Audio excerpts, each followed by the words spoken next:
अम्मा तो पुराना साहबा माई हुई अम्मा दी कम से कम 70-75 साल तो उम्र हुई अम्मा हुन दोतरे पोतरे वाली हुई बैठी है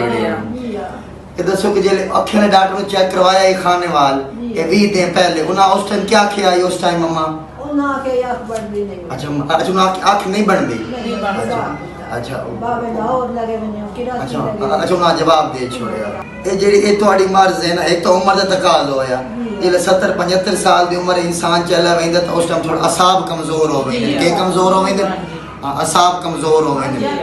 हां ओ ताओ गल कर रहे हैं जिथे पहले चेक करवाइंदे रहे अखियों दे मुतलका डॉक्टर दे मुतलका ना जिथे चेक करवाइंदे रहे ओदी वजह है कि उन्हें आख्या कि हुन अम्मा दी जेडी है ना वो लेंस खत्म हो जाएगा जेडी असल मसला हां असल मसला है कि अम्मा दे ते बाकी मैं टेस्ट भी करवाई सा ओही मत सामने आने के वाजे तौर ते सामने गल आ गई सी बाकी इस उम्र दे विच अम्मा दी ट्यूबां कमजोर होंदी पिन किशा कमजोर हो गई ट्यूबां ओ जे ट्यूबां होंदे जेडे ए लेंस तो पीछे जे ट्यूब दिमाग वाले ता असाब कमजोर है उम्र दे तकाज़े दी वजह तो जे ट्यूबां कमजोर हो वेंदी ते जे ट्यूबां कमजोर होंदी ते बाद अखियां वाले पासे वेन भी बंद हो वेंदी है तो वेन बंद होने दी वजह जेड़ा गंदा पानी होंदा है वो मुड़ जे दिमाग दी हो के जे हर मगज दे जरिए हो के जे जेड़ा पखाने दे जरिए ये छोटे पेशाब दे जरिए बाहर निकलना होंदा है और बाद अखी दी ट्यूबां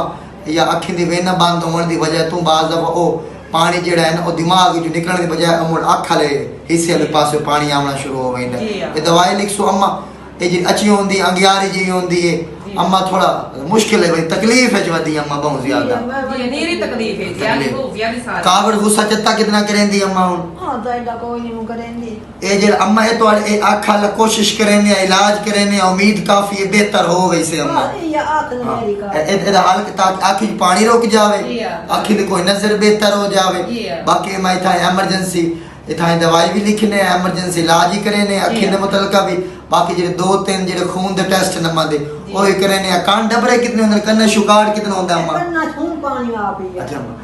डबरा जी होंदा याददाश्त कितनी कमजोर है अम्मा ओ ये दे काज से खून जे ना मालूम होंदे ने बाहर शुगर तक क्लियर है ना पहले अम्मा दी शुगर चेक करा ब्लड प्रेशर जे वदा ब्लड कितने तक वेंदा ब्लड जे चेक करने नहीं करा देखो अम्मा परेशान ना हो अम्मा ठीक हो वैसे अम्मा ठीक है बडेरी बिचु जुबान कितनी चिड़चिड़ी होंदी बिचु पेरी कितनी गला कर बांधी अम्मा राती में भी अम्मा राती हाल है जे करे दी सारी रात में भी खा ले कितने आंदे त्रिबे कितना बमनी अम्मा एक फेरी आउना भी खाला अच्छा तो हाल पाए भी नहीं हां ए जे ए वाले छिड़कियां कितनी निकलदी रात ओ में एक दो फेरी बिचु पेरी कितनी गला कर बांधी अम्मा बस आए कर भाई अच्छा बात घाट दी समझ लगदी है या के होंदी है ओ कौन एडी समझ लगी ए सारे असाब कमजोर है अम्मा के कमजोर है असाब कमजोर है ये ज्यादा पानी बटला होंदा ना अच्छे मथे दे वेचो त्राटा कितनी छोड़ दी मथे वाले पासे अम्मा दी वैसे रे बरूड़ी है पई कैंसर ले क्या पर नहीं ए अम्मा मैं हम करें दी है अम्मा खफ पाई रह दी अम्मा यार यार पानी होंदा ना दो दे मैनू जरा ना एक दिवा दो दे आराम रंदा ना कोई दर्द ना कोई पानी सरी सरी आके सिंदा त्रिये दे पानी वगदा ते दाती नो